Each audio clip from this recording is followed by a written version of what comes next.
Mesdames, Messieurs, bonsoir et bienvenue dans ce 20h. Les relations bilatérales entre le Mali et l'Union européenne se renforcent. Le président du Conseil européen est arrivé à Bamako en fin de matinée pour une visite de 48 heures. À son arrivée à l'aéroport Bamako-Sémou, Herman Van Rompuy, accompagné d'une forte délégation, a été accueilli par le Premier ministre en présence des membres du gouvernement. Le reportage de Daouda Sidiki Diarra. Après une période de crise sécuritaire, notre pays amorce sa phase de stabilisation afin de reprendre ses projets de développement. Pour gagner ces paris, l'Union européenne entend jouer sa partition. Voilà que justifie cette visite de 24 heures du président du Conseil de l'Union européenne à Bamako. Je suis content d'être ici à Bamako, une capitale libre d'un pays libre.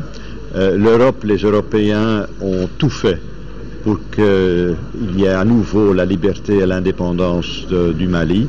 On va vous aider aussi à stabiliser davantage le pays. On va vous aider aussi à davantage développer le pays. Donc on est un ami, un partenaire pour un Mali prospère et un Mali libre. L'action de l'Union européenne au Mali a connu en 2013 une diversité importante couvrant les domaines sécuritaires, politiques, humanitaires et de développement. C'est donc dire que le président du Conseil de l'Union européenne aura un agenda chargé pendant ces 24 heures.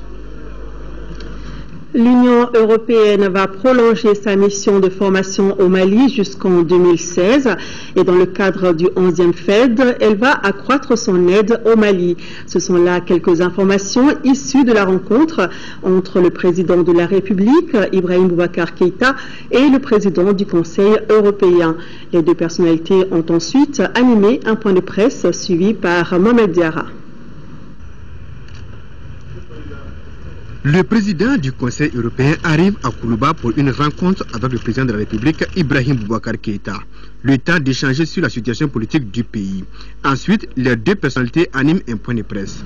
Première question, qu'est-ce que les deux hommes se sont dit dans la salle d'audience? Je viens donc pour rendre hommage au travail accompli, pour encourager les initiatives, afin de consolider la réconciliation et la stabilité dans le pays, et finalement, pour manifester clairement que le soutien de l'Union européenne s'inscrit dans la durée. Nous resterons à vos côtés au-delà de cette période transitionnelle de sortie de crise. Nous sommes avec vous en tant que partenaires durables, fiables et fraternels. Pour matérialiser cet engagement, l'Union européenne renouvellera le mandat de sa mission de formation militaire et cela jusqu'en 2016. Le but est de contribuer à la réforme des forces armées et de sécurité du Mali.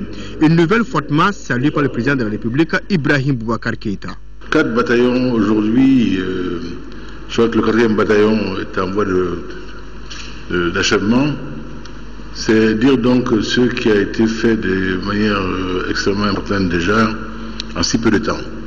Pourquoi nous souhaitons la prolongation qui a été accordée. Et notre ami le président Van Rompuy vient de vous dire qu'on va aller jusqu'en 2016 et après on verra, Inch'Allah, comme on dit. Je pense que tout le monde sait, c'est presque un truisme de le dire, dans quel état était l'armée malienne lorsque le malheur nous est tombé dessus. Cette crise malienne était presque téléphonée. Tout le monde avait dit à satiété les menaces lourdes qui pesaient à nos frontières. Tout le monde avait dit à satiété les risques particuliers qui étaient dirigés sur le Mali, singulièrement le Nord Mali. Donc ce déferlement de troupes djihadistes, quelque part, était attendu. Au-dedans, je sais, je ne ferai pas un procès en dehors du tribunal, mais les faits sont là. L'armée malienne, sous-équipée, pas entraînée, n'a pas pu offrir la résistance souhaitable. La suite est connue, pour que je revienne dessus. Il était donc d'évidence qu'une armée digne de ce nom devait être mise en place. Tout le monde a parlé de reconstruction de l'armée malienne, c'est de cela qu'il s'agit. Et c'est bien le propos de nos amis européens et leur mérite que de l'avoir compris. Et sans tarder, on met en œuvre cette formation de l'UTM à Koulikoro, dont je disais tantôt que déjà les éléments formés là sont opérationnels dans le Nord Mali déjà. Pas de paix durable sans une assise économique et sociale solide. Telle est la conviction du président du Conseil européen. C'est pourquoi d'ailleurs, dans le cadre du 11e FED, l'Union européenne va accroître son aide budgétaire au Mali. On a mobilisé des fonds et dans le 10e programme de développement et dans le 11e programme de développement, des fonds pour un volume substantiel. C'est fait. Environ plus de 500 millions. En fait, si on fait le compte avec d'autres aides, on est dans le 10e programme, c'est 700 millions. Et pour le 11e programme, ce sera supérieur à ce qui était prévu initialement dans le 10e programme. Je crois qu'on est convenu des secteurs dans lesquels on travaillera ensemble, dont le secteur de la sécurité, de la justice, de l'état de droit. Van Rompuy a également invité le chef de l'État à prendre part au 4e sommet Union européenne-Afrique qui se tiendra les 2 et 3 avril prochains à Bruxelles. Le sommet se tient en effet à un moment de renouvellement de l'engagement européen avec l'Afrique. L'Union européenne contribue avec bientôt plus de 3000 hommes et femmes aux efforts de stabilisation dans 7 pays africains, ainsi qu'au renforcement des capacités africaines de gestion de crise et à la formation des forces de sécurité. Cet engagement dans le domaine sécuritaire va de pair avec l'engagement pour le développement économique et social. Chers amis, pourquoi n'irons-nous pas dès lors à Bruxelles dans ce sommet qui va réunir l'Europe et l'Afrique? Nous nous y rendrons de bien belle façon et avec plaisir, car nous savons que là-bas seront envisagées les pistes de l'avenir de demain, qui feront encore plus fortement socle d'amitié à nos peuples, l'Europe et l'Afrique. C'est donc bien à nous, M. Van Rompuy, de vous remercier. Le président du Conseil européen a salué la vision du président Ibeka pour le Mali, la lutte contre la corruption et le renforcement de la gouvernance sécuritaire. Parlant de la sécurité dans le Sahel, Ibeka dira que la création du G5 est une réponse à cette situation. Il s'agit selon lui pour les pays concernés de mutualiser leur politique sécuritaire pour faire du Sahel un espace de paix. Le président du Conseil européen a prononcé cet après-midi son discours devant l'Assemblée nationale. Dans son intervention, Herman Van Rompuy a salué les efforts réalisés par les Maliens pour le retour à l'ordre constitutionnel. Il a aussi renouvelé le soutien de l'Union européenne au Mali et fait part de la vision de son institution pour le renouveau du partenariat. Compte rendu de Mamari Koné. Cette visite du président du Conseil européen à l'Assemblée nationale traduit la volonté de l'Union européenne à accompagner le Mali. Dans son discours de bienvenue, le président de l'Assemblée nationale, après une brève présentation de son institution, a salué l'appui de la communauté internationale pour la sortie des crises. Le Mali fait face à la nécessité de construire un État moderne dont l'épine dorsale sera une armée républicaine, une administration assainie et une justice intègre. Nous comptons sur la communauté internationale, singulièrement le Conseil européen, pour nous accompagner et nous aider à atteindre ces objectifs. Europe et Afrique pour un renouveau du partenariat, c'est autour de ces thèmes que le président du Conseil européen a articulé son intervention devant les élus de la nation. Occasion pour lui de se réjouir du retour de la paix au Mali. Je me réjouis que votre pays soit déterminé à poursuivre d'importantes réformes politiques et institutionnelles. Il faut rendre impossible la répétition des événements tragiques de 2012 et 2013. Cette Assemblée a un rôle crucial pour accompagner l'exécutif dans sa lutte contre la corruption, dans la consolidation démocratique et la politique de régionalisation. Sur les plans sécuritaires et humanitaires, il a salué les efforts consentis par le gouvernement malien avec le soutien de l'Union européenne. Le suivi de la conférence de Bruxelles du 15 mai 2013 offre à la communauté internationale le meilleur moyen d'appuyer les efforts du gouvernement et d'accompagner cette sortie de crise sous le pilotage de l'administration malienne. Je tiens à vous rappeler que l'Union européenne tient sa parole. L'intégralité des moyens promis par la Commission européenne a été engagée. De graves menaces à la paix et à la sécurité perdurent au nord de notre pays et dans la sous-région du Sahel, dira le président du Conseil européen. C'est pourquoi pour lui, il faut de nouvelles perspectives pour la jeunesse. Au vu de ces menaces, il est absolument nécessaire de réaliser des progrès rapides dans le cadre des pourparlers afin de rendre possible un dialogue inclusif avec les communautés du nord du Mali, bien sûr dans le respect des valeurs de la République et de l'intégrité territoriale. Je suis convaincu qu'il n'y a pas d'autre solution durable à la crise malienne qu'une solution malienne. Le président du Conseil européen a aussi salué le courage des États africains qui ont décidé d'intervenir dans les différents foyers de tension. Dans ces théâtres d'opération, dira-t-il, l'Union européenne a été aux côtés de ses alliés africains, plus précisément en RDC, en Somalie, au Tchad, au Sud-Soudan, au Mali et en République centrafricaine. Plus de 2300 hommes et femmes sont déployés en ce moment en Afrique dans des opérations sous le drapeau de l'Union européenne, travaillant pour consolider la paix et la stabilité, toujours en appui aux efforts africains. Plus de 700 hommes et femmes additionnels viendront les rejoindre d'ici peu dans des opérations en cours de préparation et de lancement, portant le nombre total à plus de 3000.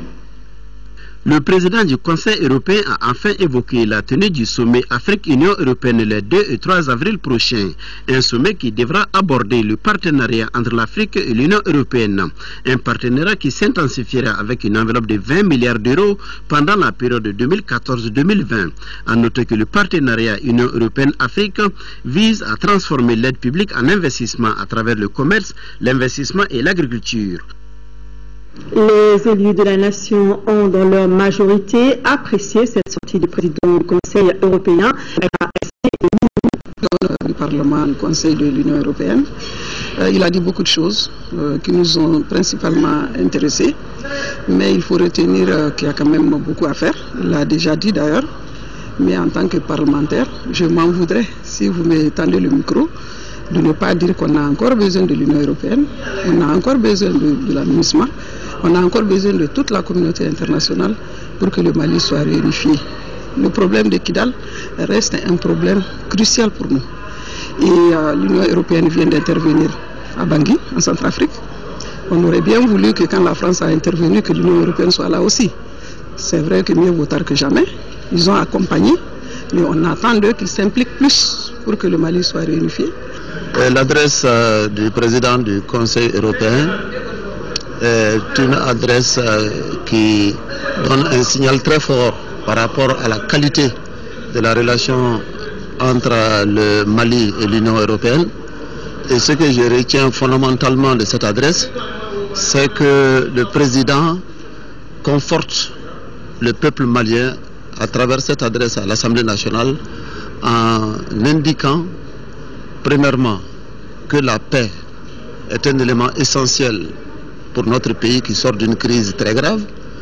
Deuxièmement, les différents projets et les différents programmes qui sont en cours, notamment au plan économique, et qui portent sur le renforcement du commerce extérieur entre notre pays et même la CEDEAO et l'Union européenne, qui portent sur le renforcement des investissements et l'amélioration de l'agriculture dans nos pays.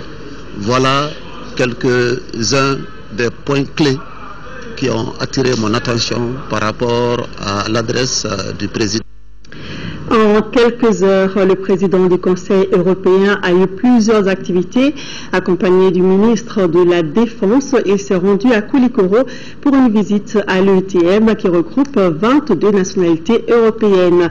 Il était donc allé témoigner aux experts militaires européens de l'accompagnement de l'Union européenne à poursuivre le renforcement des capacités des militaires maliens et ce jusqu'en 2016.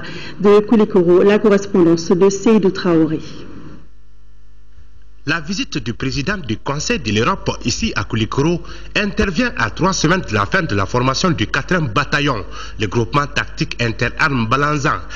Ici, le commandant du Jetia Balanzan a fait le point sur son groupement, notamment sa configuration, l'état du matériel et le moral de la troupe. À pas de charge, le visiteur est allé s'imprégner de la qualité des exercices menés au flanc de la colline. un exercice qui consiste à réduire une résistance isolée. Il faut contribuer très fortement à la stabilisation de ce pays, ce beau pays. Je ne suis ici que depuis quelques heures, suffisant pour me rendre compte de la beauté de ce pays. Et donc vous êtes ici pour stabiliser ce pays indépendant, libre, unifié, et il doit le rester. Le jour où nous quitterons, après 2016 au plus tôt, le jour où nous quittons, les Maliens seront suffisamment formés pour prendre leurs propres responsabilités. C'est une mission essentielle pour le Mali, pour l'Europe, pour la paix aussi, pour la stabilité du Mali, mais aussi de l'ensemble de la sous-région. Et donc, c'est une mission qui a été vraiment fondamentale pour nous. Herman Van Rompuy a reçu des mains des instituteurs européens un cadeau symbolique. L'épouse du président de la République a offert un déjeuner à la première dame d'Europe. Entourée d'épouses de ministres et de femmes leaders, la journée s'est prolongée par une visite au musée national et au parc zoologique. Juste après, Keïta Aminata Maïga et son invité ont visité l'Institut national de formation socio-sanitaire de la Croix-Rouge, cette fois accompagnée de l'épouse du Premier ministre. Les visites ont été suivies par Aïssata Ibrahim Maïga, son compte-rendu. La première dame d'Europe accompagnant son époux en visite au Mali a été l'hôte à déjeuner de l'épouse du chef de l'État, Keïta Aminata Maïga. À ce déjeuner qui a réuni plusieurs femmes leaders de notre pays, elle a exprimé toute son admiration pour la femme malienne. Je suis vraiment impressionnée par la chaleur de votre population, par leur volonté de prendre en main, surtout les femmes, de prendre en main leur situation et de travailler sur le futur, surtout des jeunes dans votre pays. Ils sont vraiment convaincus, et moi je suis convaincue qu'ils arriveront à surmonter tous les défis. Le choix du parc national pour lui souhaiter la bienvenue a tout son sens. En effet, Madame Rompuy a une licence en sciences botaniques et l'épouse du chef de l'État, Keïta Aminata Maïga, est présidente de l'ONG Agir pour la protection de l'environnement. Tout un symbole.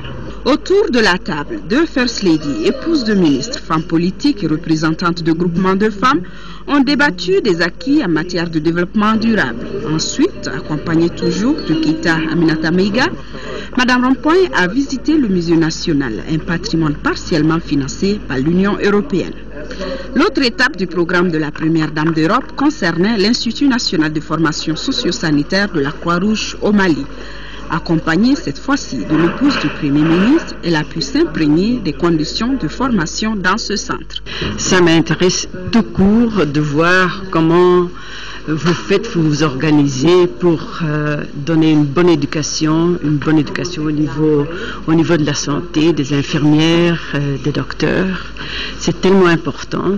Celle qu'on connaît en Europe par son franc-parler et sa modestie se dit repartir très optimiste en ce qui concerne l'avenir radieux et paisible pour le Mali. Vous le savez, Sa Majesté Mohamed VI, roi du Maroc, est à Bamako depuis hier soir. À son arrivée, il a été accueilli par le président de la République avec tous les honneurs. Les Maliens ont tenu eux aussi à lui réserver un accueil populaire des grands jours. Ils sont sortis très nombreux pour souhaiter la bienvenue au roi Mohamed VI. L'ambiance de l'aéroport à la résidence du roi, c'est avec Ibrahima Traoré. Bamako s'est fortement mobilisé ce mardi pour réserver un accueil des grands jours au roi du Maroc. Le Boeing de Sa Majesté a atterri à l'aéroport international de Bamako-Sénou à 18h. Le souverain chérifien répond ainsi à une invitation personnelle du président de la République, Ibrahim Boubacar Keïta. Et c'est un roi tout souriant qui est accueilli à sa descente d'avion avec tous les honneurs à la hauteur des relations séculaires qui unissent le Mali et le Maroc.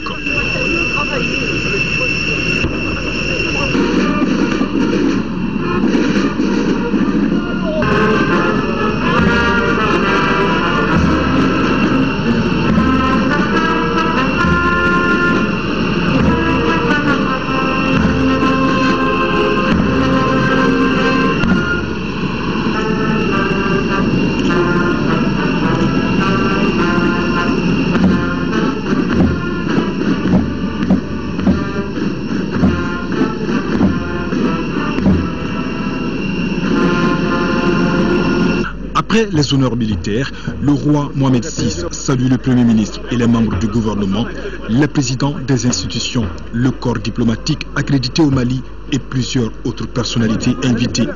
Le souverain s'est déplacé avec une très forte délégation d'une centaine de personnes. Ce sont essentiellement des ministres et des chefs d'entreprise. La foule en liesse est aussi présente pour souhaiter, dans une ambiance festive, la bienvenue à l'hôte de marque.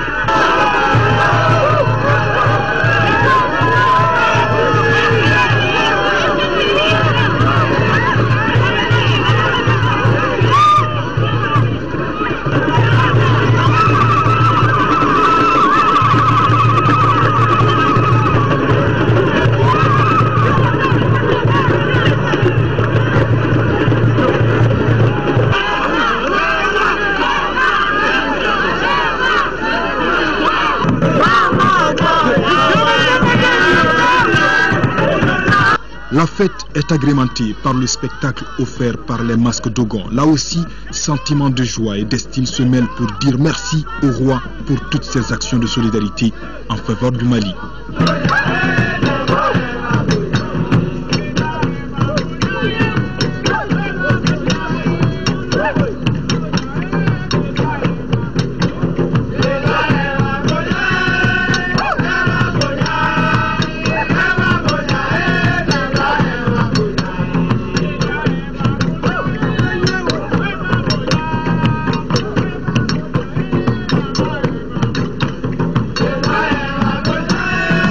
Les deux chefs d'État se sont ensuite dirigés vers le salon d'honneur pour un bref entretien.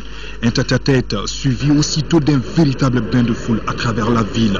Des milliers de personnes sont sorties pour vivre et saluer avec éclat le passage de Sa Majesté.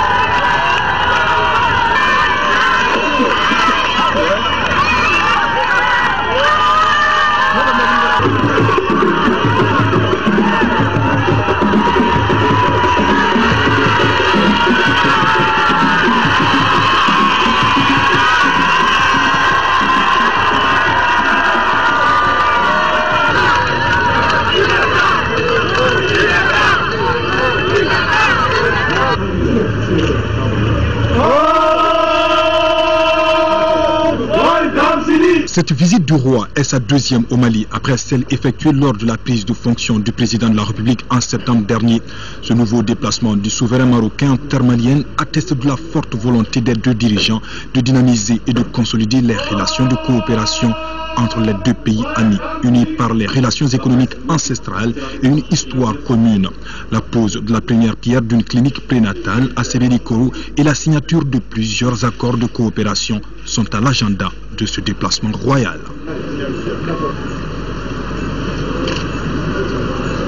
Voilà, belle ambiance hier soir à Bamako. Sa Majesté Mohamed VI est accompagné d'une forte délégation d'hommes d'affaires, toute chose qui va enrichir le monde des affaires du Mali et du Maroc. D'ailleurs, une rencontre de haut niveau a eu lieu cet après-midi entre les opérateurs économiques maliens et marocains. C'est pour fructifier la coopération sud-sud afin d'aboutir à un partenariat gagnant-gagnant. Nyanya Alutraoré. La crème des crèmes des opérateurs économiques de deux pays réunis ensemble, discutant et partageant sur des idées futuristes, avec à la clé un double objectif, favoriser le partenariat sud-sud et revivifier la coopération existante. Ce que nous souhaitons, c'est un partenariat gagnant-gagnant. Nous ne voulons pas que ce soit les entreprises marocaines celles qui viennent s'installer. Nous voulons que ce soit en partenariat avec des entreprises maliennes. L'objectif visé, c'est le partage d'expérience, les différents plans qui ont fonctionné chez nous, les mesures, mais aussi l'expertise du secteur privé. Du beau monde et des belles idées, il y en avait, et tous convergeaient sur la valorisation du secteur privé.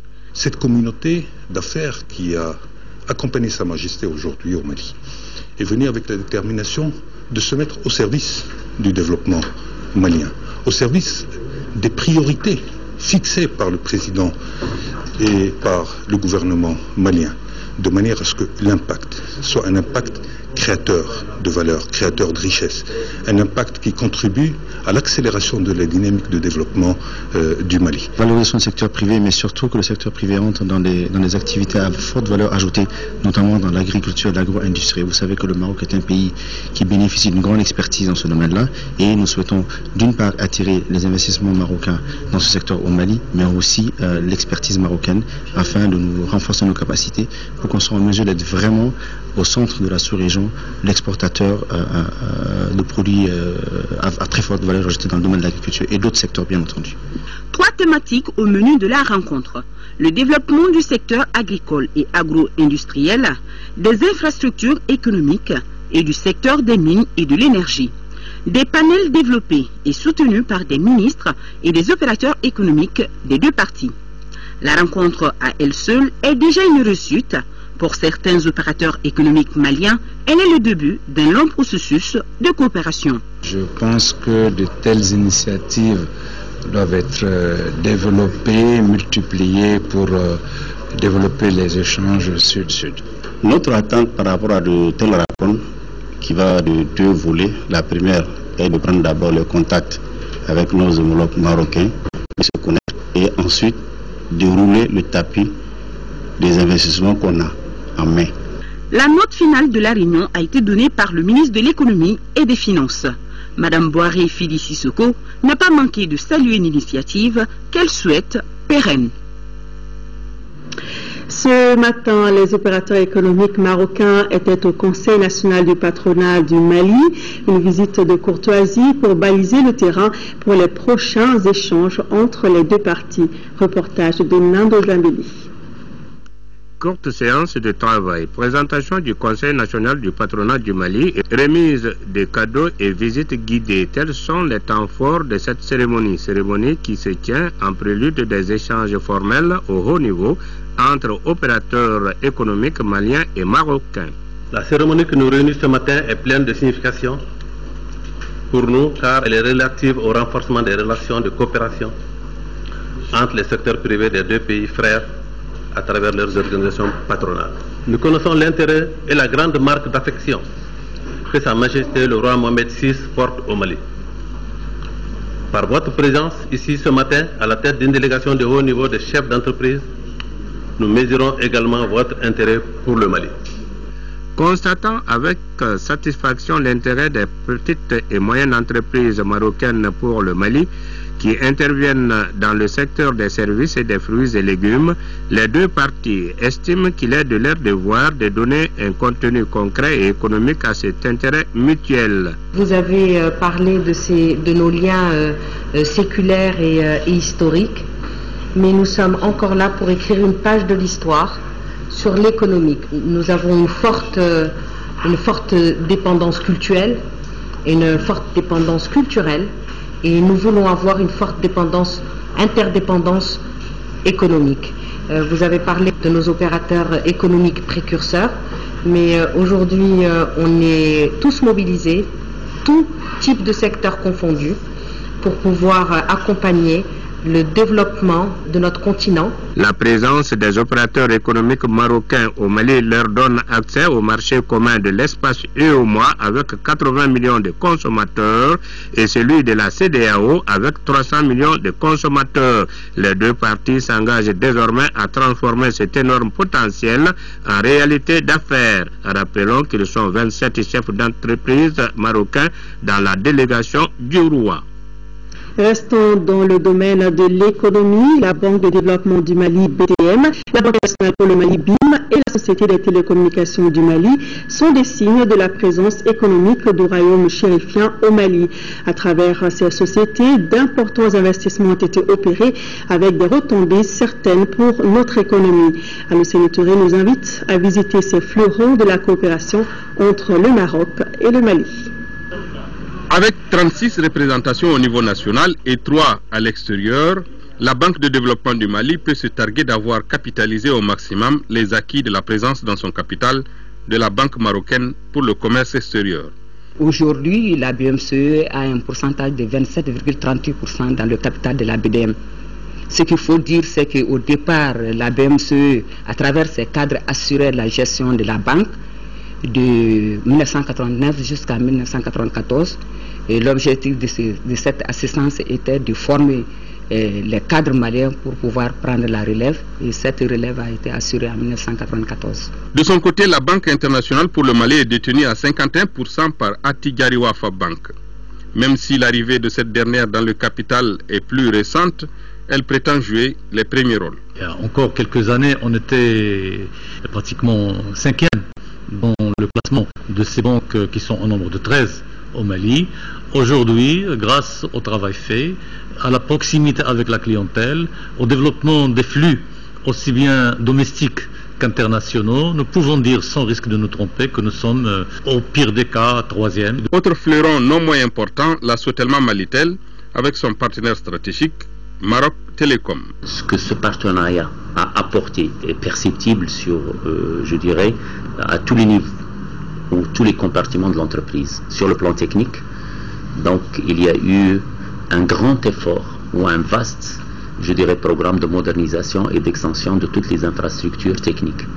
Le taux de couverture de la population est passé d'à peu près 17 à 20% en 2009 à peu près à 78% en fin 2013.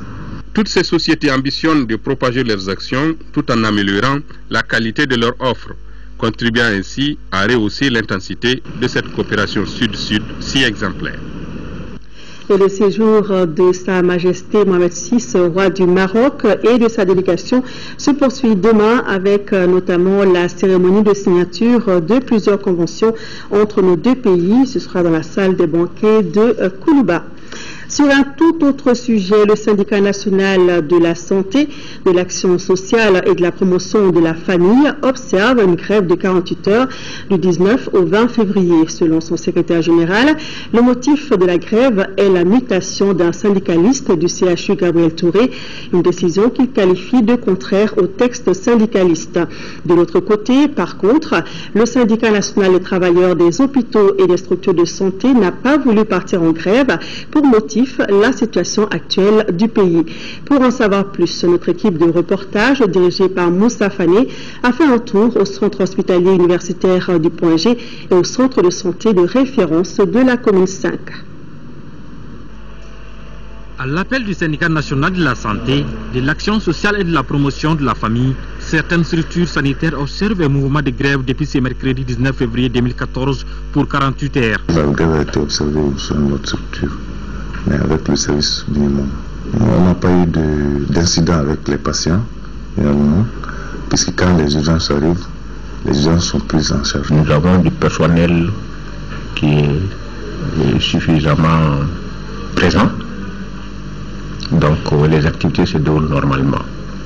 Et c'est comme un jour ordinaire. Sur le sujet, les avis des deux syndicats divergent. Le syndicat national de la santé, de l'action sociale et de la promotion de la famille a observé le mot d'ordre de grève, tandis que le syndicat national des travailleurs des hôpitaux et des structures de santé n'a pas respecté le mot d'ordre de grève. Nous pensons que la grève a été observée sur l'étendue du territoire national. En fonction des contacts que nous avons pris. L'objet de la grève, c'est la menace sur la liberté syndicale. Notre syndicat n'a pas observé la grève, en tout cas au Point G, Gabriel. Et nous, Matombouctou, m'a appelé ce matin, voilà, comme quoi ils sont en train de travailler. C'est par rapport, n'est-ce pas, à des mutations, à une mutation qui est venue au niveau de Gabriel Touré. Et celui qui a été muté, c'est le secrétaire général. Mais nous avons estimé que ça ne doit pas être l'objet d'une grève générale. Et parlons de nouveau de formation militaire. Les formateurs sur le marquage et l'enregistrement des armes sont en formation depuis ce matin à Koulouba. Les forces armées de sécurité vont pendant 2 jours mieux comprendre l'utilisation de la nouvelle machine de marquage des armes qui sera mise à leur disposition. La cérémonie d'ouverture a été présidée par le ministre secrétaire général de la présidence de la République. Le reportage est signé Lamine Keita. L'accumulation et la prolifération incontrôlée des armes de petit calibre constituent une menace réelle pour la paix et la sécurité des pays africains. On estime actuellement à plus de 700 millions le nombre d'armes incontrôlées en circulation à travers le monde. Les travaux de cet atelier permettront aux participants d'apprendre à l'aide d'une nouvelle machine à marquer et à enregistrer les armes en circulation dans notre pays. Un des gros défis de l'après-crise, c'est la circulation, la prolifération illicite des armes. Et dire qu'on n'a même pas une idée du flux d'armes qui circulent actuellement au Mali, commencer à marquer les armes, c'est un début pour voir un peu plus dans leur traçabilité.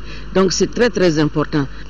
C'est une formation extrêmement importante parce que avec la nouvelle technologie que nous avons, en marquant les armes, nous pouvons tracer toutes les armes, particulièrement on cible les armes appartenant à l'État pour éviter qu'ils soient déviés pour d'autres buts. Le marquage des armes ainsi que la sécurisation des stocks d'armes sont des préoccupations des autorités, a souligné le secrétaire général de la présidence de la République, et pour cause. Les armes et munitions de toutes les catégories existent et circulent illicitement dans toutes les régions du pays, pour la plupart non marquées ni enregistrées. Les magasins ont besoin d'être sécurisés et conformes aux normes standards. L'atelier est organisé par la Commission nationale de lutte contre la prolifération des armes légères avec le soutien financier de l'Union africaine et de l'Union européenne. Quittons Bamako pour Dakar, qui a abrité ce lundi une réunion sur la stratégie intégrée des Nations Unies pour le Sahel. Au cours de cette réunion, le professeur Romano Prodi, ancien envoyé spécial du secrétaire général de l'ONU pour la région du Sahel, a passé le témoin à Saïd Djinit. Le Mali, qui assure la présidence de la plateforme de coordination ministérielle sur le Sahel, était représenté par Cheikh Oumar Diarra, ministre de la Réconciliation nationale et du développement des régions du Nord. Le compte-rendu de notre correspondant permanent à Dakar, Souleymane Kantara Sissoko. Saïd Djinit, nouveau représentant spécial du secrétaire général de l'ONU pour la région du Sahel, il reprend ainsi le flambeau d'un maître du professeur Romano Prodi qui a beaucoup œuvré à l'élaboration de la stratégie intégrée, attiré l'attention sur la situation dans la région du Sahel et mobilisé les ressources et les soutiens nécessaires pour répondre aux besoins immédiats et à long terme de la région. A rappelé que le Conseil de sécurité avait souligné dans une déclaration en juillet 2013 l'importance d'une approche coordonnée de toutes les entités des Nations Unies qui concourent à la mise en œuvre de la stratégie intégrée de manière à optimiser les synergies. Une stratégie intégrée qui se décline en paix, sécurité, gouvernance, développement et questions humanitaires pour améliorer la résilience des pays de la sous-région. Le Mali, épicentre du Sahel, présidera la plateforme de coordination ministérielle pour les 2 années à venir et présentera très prochainement sa feuille de route. La vision malienne, elle va être déclinée à partir du mois prochain. Nous sommes en train de travailler avec les Nations Unies et l'Union africaine sur les termes de référence de la plateforme de coordination. Nous sommes également en train d'élaborer les programmes qui feront l'objet d'une discussion lors de la seconde réunion ministérielle sur le Sahel qui aura lieu à Bamako en avril 2014.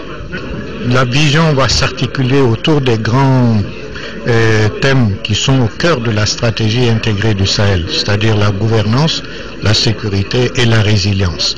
Nous allons élaborer des projets régionaux, des projets nationaux qui prendront en considération ces 3 grands aspects. Appel à la mobilisation des ressources et à l'allègement des procédures de décaissement. Il faut faire vite, mieux et plus, a-t-il dit. Enfin, la situation des réfugiés maliens dans les pays voisins a retenu l'attention. Nous sommes actuellement en train de recenser tous les réfugiés maliens dans les pays voisins qui sont partisans d'un retour volontaire et dans les meilleures conditions. Donc ce travail est en cours. Retour à Bamako, l'école supérieure d'ingénierie, d'architecture et d'urbanisme de Badiala vient de remporter le deuxième prix du concours international des urbanistes sans frontières. Prix remporté grâce à un projet d'urbanisation du quartier Sans Fil en commune 2. Et ce matin, c'est au ministre de l'urbanisme et de la politique de la ville que le projet a été présenté. Reportage de Fademba Keita. La restructuration écologique d'un bidonville et adaptation au changement climatique, tel est le thème de ce concours organisé par l'ONG française Urbanistes sans frontières. Seuls participent au dit concours les écoles et universités d'architecture et d'urbanisme invitées par l'ONG initiatrice. Le but visé est d'offrir aux bidonvilles les atouts nécessaires de devenir des quartiers viables. Les dossiers de tous les lauréats nationaux ont été envoyés en France et sur la base d'un dépouillement qui a été fait là-bas, et arrivé en France, les 4 lauréats ont présenté leur projet et nous avons été deuxièmes. Sur les 36 pays participants, 4 pays dont le Mali ont été sélectionnés à la phase finale de ce concours international. L'urbanisation du quartier de Téléphone sans fil en commune de Bamako a été le projet défendu par l'architecte Youssouf Denyogo. Nous proposons des patios qui permettent de dégager l'air chaud puisqu'on est dans un pays où il fait plus chaud que froid. Donc en deux, puisque la zone se trouve dans un endroit marécageux, nous proposons des types de fondations qui sont adaptables à ces endroits-là. C'est une œuvre intellectuelle qui va se traduire par l'amélioration des conditions de vie de milliers d'habitants du quartier Sans Fil. Inch'Allah, les travaux sont prévus pour début 2015. Il y a des études qui vont être menées. Le jeune lui-même va parfaire son projet à travers un stage. À l'issue du concours, le Liban enlève le premier prix suivi du Mali et de l'Inde. Le prix spécial est revenu à l'Arménie. Félicitations aux lauréats. À Kidal, dans quelques jours, les autorités régionales quitteront l'ex-mairie pour s'installer dans les bâtiments administratifs rénovés. Les clés ont été donc remises au chef de l'exécutif régional lundi dernier. Les précisions de Timoko Sagara. Pour ce premier lot de réhabilitation des bâtiments administratifs, les travaux ont concerné la résidence du gouverneur, le logement du directeur de cabinet, les logements des 2 conseillers du gouverneur, le logement du directeur régional du budget et celui du directeur régional du contrôle financier. Le chef de l'exécutif régional qui a reçu les clés de ces bâtiments entièrement rénovés a visité l'ensemble des bâtiments pour apprécier les travaux réalisés. Ces travaux de rénovation ont commencé en décembre 2013 par les entrepreneurs de Kidal sous la supervision de l'AGETIP et du gouvernorat. Le travail est très bien fait. Dans 2 jours, nous allons déménager. Toute l'équipe qui était au niveau de la mairie, nous allons déménager. La deuxième étape maintenant, il va jusqu'à une valeur d'à peu près de 800 millions. Dans quelques jours, une quarantaine de bâtiments saccagés seront réhabilités à leur tour à Kidal. Les travaux du deuxième lot ont été déjà lancés. La réhabilitation des bâtiments de l'administration entre dans le cadre d'un vaste programme de développement accéléré. Ce programme vise la consolidation de la paix et de la sécurité à travers le développement socio-économique des régions affectées par la crise. Le programme d'un montant total de 35 milliards de francs CFA est entièrement financé sur le budget de l'État, à hauteur de 11 milliards au titre de l'année 2013 et 24 milliards au titre de l'année 2014. Avant de quitter Kidal, la délégation de l'AGETIP et les entrepreneurs ont tenu à saluer la bonne collaboration de l'administration régionale pendant toute la durée des travaux du premier lot. En 5e région, l'association de groupements féminins villageois et son partenaire viennent de lancer le projet sur la décentralisation de la commune rurale de Doukombo. C'est dans le cercle de Bandiagara. Pour une durée de 3 mois, le projet devra améliorer le niveau de connaissance des populations en matière de politique, de plans et de programmes de développement. Aminata Touré. Le présent projet qui vient d'être lancé dans la commune rurale de Doukombo, cercle de Banyangara, a pour objectif d'améliorer le niveau de connaissance des populations sur les politiques, plans et programmes de développement dans le cadre de la gestion de leurs collectivités territoriales. Fidèle à sa logique d'intervention, ASEVEF s'est assigné dans cette situation contextuelle comme mission fondamentale d'accompagner la commune de Doukombo. à travers la réalisation des rencontres d'information des populations sur les politiques et plans de programmes de développement au niveau local. Ces projets rentrent dans le cadre de l'appel à manifestation d'intérêt du PAOS 2, programme d'appui aux organisations de la société civile phase D, qui a pour intitulé Appui au renforcement des capacités des OSC pour le suivi de la gestion des collectivités territoriales. C'est un appel qui est lancé à tous les organes chargés de diriger les collectivités, de rendre compte de ce qui se passe comme réalité. Les responsables politiques, administratifs, religieux, coutumiers, les services déconcentrés de l'État, les femmes et les jeunes ont été tous sollicités au cours de la cérémonie à s'investir pour la bonne marche de cette initiative. Inauguration ce week-end à Caille du centre de conférence et d'un restaurant situé sur le site de l'ancien aéroport de la Cité des Rails. 110 millions de francs CFA ont été investis dans le bâtiment à 3 niveaux que nous présente Mahamadi Alobari. Ces bâtiments à 3 niveaux qui comprennent chacun 2 salles d'environ 100 et 175 places, offrant en toute saison des commodités rendant le cadre idéal pour les séminaires, ateliers, entre autres. C'est aussi un restaurant convivial qui fera le bonheur des gourmands et gourmets. Il vous proposera le maître cuisinier s'y engage, des mets aussi délicieux que variés, d'ici et d'ailleurs. Le représentant du gouverneur de région s'est réjoui de la réalisation de ce joyau architectural dans la Cité des Rails, car ce centre de conférence sera un lieu de donner et de recevoir. Ce centre, s'il n'était pas là, il fallait le faire. Et maintenant qu'il vient au bon moment, c'est d'exhorter les uns et les autres, en tout cas d'en faire bon usage. Ce n'est plus pour vous, madame. C'est pour l'ensemble de la commune urbaine, c'est pour l'ensemble du cercle, c'est pour l'ensemble de la région et c'est pour le Mali. C'est dire donc que ce centre contribuera à réduire le fléau du chômage dans la Cité des Rails. Voilà nos excuses pour la mauvaise qualité de ces images. L'Association malienne pour la paix et le salut a organisé ce matin une journée de dialogue interreligieux à l'intention des ulémas et des autres confessions religieuses. L'association a eu droit à des projections de films sur toutes les exactions commises au nord de notre pays. Reportage de Ibrahima Tchokari. Initiée par l'Association malienne pour la paix et le salut avec l'appui de l'ambassade des États-Unis, la journée de dialogue interreligieux vise à montrer aux oulémas l'ampleur des exactions commises dans le septentrion de notre pays, mais tout en cherchant à panser les blessures, et c'est là pour une réconciliation vraie. Il ne s'agit pas pour nous de remuer le couteau dans une plaie qui n'est pas totalement guérie, mais il est difficile de parler de paix et de réconcilier sans analyser l'ampleur des faits réels. Il n'y a pas de réconciliation sans vérité et une véritable remise en question de certaines pratiques. Des atrocités commises sur des personnes physiques suivies de témoignages de victimes ont été projetées. Tous les avis recueillis condamnent ces atrocités. Ça nous choque vraiment. Cette image-là qu'on vient de regarder, ce n'est pas une image de l'islam, parce que nous sommes tous des musulmans, mais l'islam, ce n'est pas religion de violence. Nous déplorons ce qui s'est passé au nord. Notre pays n'avait pas besoin de cela. Et les interventions que nous venons de suivre au cours de la rencontre nous ont montré que le visage de l'islam que nous connaissons au Mali, ce n'est pas cela. Et donc je suis heureux de voir que et les musulmans, et les chrétiens, et l'ensemble des populations maliennes, nous n'apprécions pas ce qui s'est passé au nord.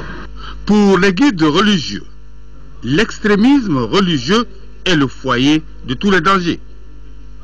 La cité religieuse de Nioro du Sahel a abrité lundi dernier l'ouverture officielle de la 40e édition de la Ziyara. C'était en présence des autorités politiques et administratives, des fidèles musulmans venus de tous les coins du pays. De Nioro, la correspondance de Moussa Diakité. Cette 40e édition de la Ziyara el-Oumarienne est la 7e organisée par les enfants de feu le calife Thierno Adital. Il s'agira pour les participants de prier, de multiplier des séances de lecture du Coran, d'implorer Allah le Tout-Puissant et de prêcher avec des thématiques porteuses de jour comme de nuit pendant une semaine. Je viens au nom du président de la République et du chef du gouvernement participer à cette ziara en tant que ministre des Affaires religieuses pour apporter le message permanent du chef de l'État Elhadji Ibrahim Boubacar Keïta pour ce qui est de l'islam comme religion d'union, de réconciliation, de paix et d'amour. Nous ne cesserons de le dire, nous avons un islam tolérant, nous sommes un peuple historiquement religieux, musulman, et nous l'assumons dans le respect des droits de la différence. Comme toute autre fête religieuse, cette édition 2014 était animée par des chants religieux, des invocations d'Allah, des mélodies religieuses venues de tous les coins du Sahel. Voilà, c'est la fin de ce journal. Merci de nous avoir suivis.